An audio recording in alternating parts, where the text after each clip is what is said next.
안녕하세요. 미국 유학고수TV 시청자 여러분들, 유학고수입니다. 자, 오늘은요, 여러분들이 왜 미국에 와서 공부해야 되는지, 그리고 미국에 와서 공부할 때 어떤 지도 교수를 선택해야 되는지에 대해서 좀 얘기해 보도록 하겠습니다. 자, 요즘 알고 계시는 분들은 다 아시겠지만 한국 드라마가 전 세계에서 인기를 끌고 있어요. 근데 그 중에서 특히 요즘 미국에 본사를 둔 그 웹캐스팅 하는 회사가 있죠. 웹캐스팅. 여러분이 스마트폰 앱 깔아놓고 전 세계 드라마를 볼 수 있잖아요. 바로 그런 플랫폼에서 한국 드라마가 전 세계로 나가고 있어요. 근데 이 전 세계에서 엄청난 인기를 누리고 있는 이 한국 드라마들의 특징을 보면은 감독이랑 배우는 다 한국 사람이고 그 대사도 다 한국말이고 모든 게 다 한국에서 한국 사람들을 위해서 만들어졌는데 그 제작사가 미국이에요. 그런 한국 드라마들이 요즘 전 세계에 히트치고 있죠. 무슨 작품 말하는지 아시죠? 자, 근데 결국에 이런 작품들은 그런 미국 특유의 자유시장의 가치로 만들어진 그런 산물이라는 거예요. 그래서 미국이 배후에 있고, 그리고 인터넷이라는 그런 매체를 통해서 전파되기 때문에 일단 자금력이 있고, 거기다가 각종 규제로부터 소재가 자유롭기 때문이에요.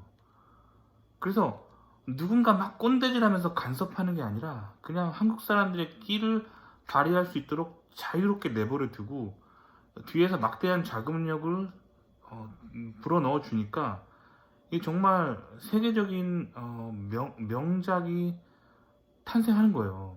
그래서 이런 것들이 정말 이런 환경 속에 있을 때 그 박자가 맞아 떨어지면서 한국 사람들의 끼를 발휘할 수 있게 되는 거죠. 마찬가지로 그래서 한국 사람들이 미국에 넘어오고 미국에서 미국의 대기업이나 실리콘밸리에 일하는 한국 사람들이 많아지는 게 그런 이유입니다. 그래서 이런 한국 드라마들이 전 세계에서 히트를 치는 것들이 결국 증명하는 게 뭐냐면 한국 사람들이 그동안 한국 배우들이 연기력이 없고 한국 감독들이 연출력이 없어서 그랬던 게 아니라는 거예요. 결국 뭐의 문제냐면 규제나 꼰대질 하는 사람이 없고 뒤에 막강한 자금력이 있었다는 거예요. 그래서 이거를 마찬가지로 미국 유학을 와야 되는 이유랑 굉장히 비슷한 이유를 여러분이 찾을 수가 있어요. 그러니까 누군가 여러분들이 새로운 창조적인 어떤 연구 아이디어를 낼 때 일단 꼰대질 하는 사람이 미국에 별로 없어요. 미국은 꼰대 문화가 아니에요. 그냥 자유롭게 연구하고 그렇게 자기의 생각을 자유롭게 내뿜을 수 있단 말이에요. 거기다 플러스 미국의 대학원은 막대한 자금력이 배후에 있어요. 그렇기 때문에 미국에 와서 한국인들이 굉장히 연구자로서 그런 역량을 발휘하고 또 그런 미국의 대기업 실리콘밸리나 각종 미국 전국에 있는 대기업에서 한국 사람들이 많은 역할을 하고 있습니다. 자, 거기서 여러분들이 좀 깨달음을 얻을 수가 있어야 됩니다. 마찬가지로 미국에 오셔서 여러분들이 지도교수를 선택할 때, 자, 제가 항상 이런 얘기할 때 굉장히 민감한 얘기라서 잘못 오해하면 곡해해서 들으면 제가 인종차별적인 얘기를 한다고 들을 수가 있는데 절대 인종차별에 대해 얘기하는 게 아니에요. 문화를 얘기하는 거예요. 여러분들은 지금 한국 사람이잖아요. 그렇죠? 그리고 이미 여러분들은 동양인이란 말이에요. 동양 문화의 특징이 뭐죠? 유교 문화예요. 수직적으로 사람을 항상 위아래로 상하관계를 나누고 항상 서열을 매기잖아요. 랭킹 매기고 1등, 2등, 3등, 4등 쫙 매기잖아요. 그리고 항상 이게 조직 구조를 만들어서 이렇게 수직적인 뭔가 만들어서 항상 그런 조직에서 일을 하잖아요. 그게 여러분들이 한국에 나오고 자랐기 때문에 몸에 배어 있습니다. 그래서 미국에 와서는 가급적이면 이런 문화권에 있는 사람들하고 그 사람 밑에서 안 있는 게 좋아요. 왜 그러냐면 여러분들 이미 한국에서 이런 동양적인 문화를 배웠는데 이런 문화를 가지고 있는 사람을 미국에서 만나서 어떤 조직을 이루면 여러분들의 어떤 컴포트 존이죠. 여러분들이 편안하게 안락함을 느낄 수 있겠죠. 왜냐면 원래 그게 늘 경험하던 거니까. 하지만 거기서 새로운 게 나오기 힘듭니다. 여러분들이 미국에 오셔서는 철저하게 수평적인 커뮤니케이션 하는 사람 만나야 돼요. 그래야 여러분들의 그런 끼를 막 발휘할 수가 있는 거예요. 그렇기 때문에 여러분들 연구의 배후 세력에 있는 사람들은, 그리고 여러분의 연구를 위해서 이제 관리 지도하는 사람들은, 그런 여러분들이 이미 한국에서 가지고 있는 동양 문화가 아닌 사람이 좋은 거예요. 여러분의 발전을 위해서.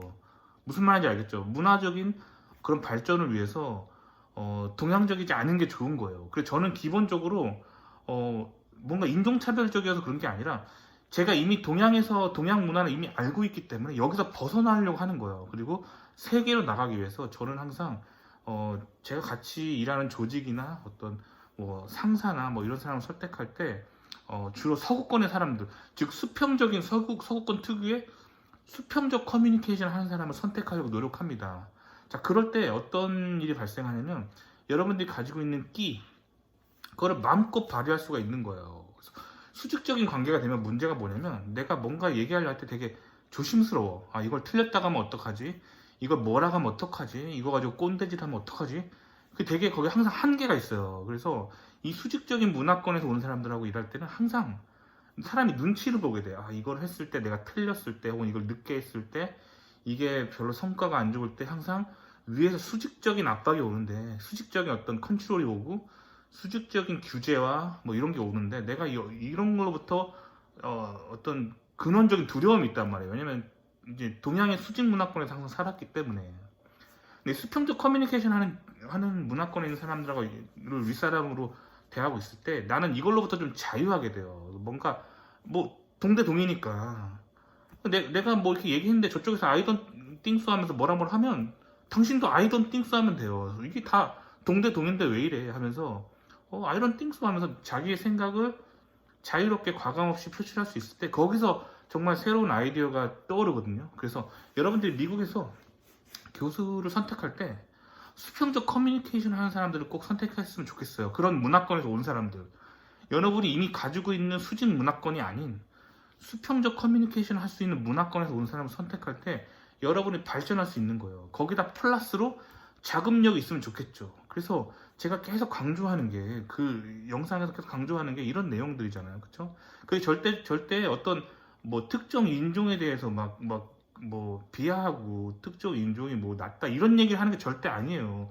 문화로서 여러분들이 이미 갖고 있는 것에서부터 여러분이 발전하기 위해서는 그 새로운 문화권에 있는 사람들과 조인트를 할 필요가 있는 거예요. 그래서 연구만 인터디스플레너리 리서치를 하는 게 아니라, 여러분의 컬처 자체도 그런 그 인터컬처라는 그런 환경 속에 여러분을 계속 집어넣어야 여러분이 이제 그 문화 속에서 뭔가 깨닫고 더욱더 연구의 스코프를 넓힐 수가 있는 거예요. 그래서 당신의 지도교수를 선택할 때 굉장히 중요합니다. 그래서 지도교수 선택할 때 여러분이 동양인이기 때문에 여러분의 지도교수는 동양적인 생각에 갇혀있지 않은 사람, 그런 사람을 선택할 때 여러분들이 어떤 동양인의 어떤 한계를 뛰어넘으면서 더 문화적으로 많이 배우면서 연구자로서 성장할 수 있게 됩니다. 그래서 오늘은 그 얘기를 좀 해드리기 위해서, 교수를 선택할 때 교수의 문화권에 대해서 여러분이 좀 분석을 하고, 여러분들이 더 나아가서 뭔가 배울 것이 있는지를 항상 체크해 보시면 좋을 것 같아요. 반대로 여러분, 제가 지금 영어로 이 방송을 하고 있고, 지금 뭐 시청자가 뭐 예를 들면 뭐 영미권의 그런 혹은 서구권의 뭐 그런 사람들이라면, 수평적 커뮤니케이션 한 사람들이라면, 저는 동양인 스승을 만나라고 이렇게 말해줄 거예요. 왜냐면 서구의 그런 수평적인 커뮤니케이션에 물론 장점이 있지만, 또 수직적인 관계 속에서의 뭐 빠르게 어떤 걸 흡수할 수 있는 장점도 있어요. 배움을 흡수할 수 있는 장점도 있어요.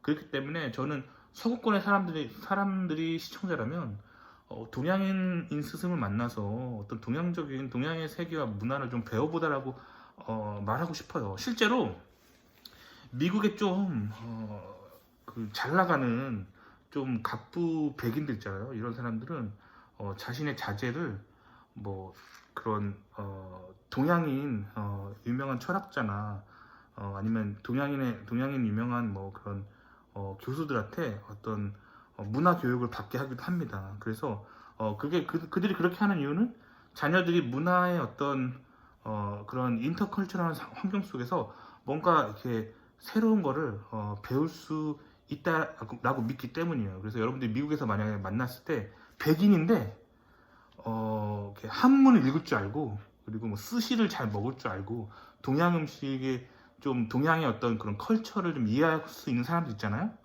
이런 사람들 만나잖아요. 그럼 그 사람들 대부분 집안이 되게 좋은 사람들이에요. 그러니까 뭐 부모가 어디 뭐 대기업 임원이든지 아니면 정치권에 있든지 아니면 뭐 부모가 미국에서 뭐 교수든지 뭐 그런 대단한 사람들이 좀 많아요. 마찬가지로 여러분들도 미국에 건너와서 세계 시민으로서 세계 시민적인 어떤 커다란 어떤 비전을 가진 사람이 되려면 여러분 이미 동양인이기 때문에 서양인과의 서구 문명과의 만남, 그거에 대해서 두려워하지 말라는 거예요. 여러분의 컴포트 존인 아시아 문화권에서 벗어나서 그런 서구권의 사람들과 계속 접하고 교류하고 배울 때 여러분이 엄청난 성장을 합니다. 그러니까 오늘 지도교수를 선정하고 랩을 선정할 때 여러분들이 무엇을 고려해야 되는지 좀 들으시면 좋겠죠. 특히 박사 같은 경우는 오래 합니다. 석사는 잠깐이기 때문에 인생에 큰 영향을 미치지 못하지만 박사는 오래 해요. 그렇기 때문에 특히 석박사를 다 같이 하는 사람들은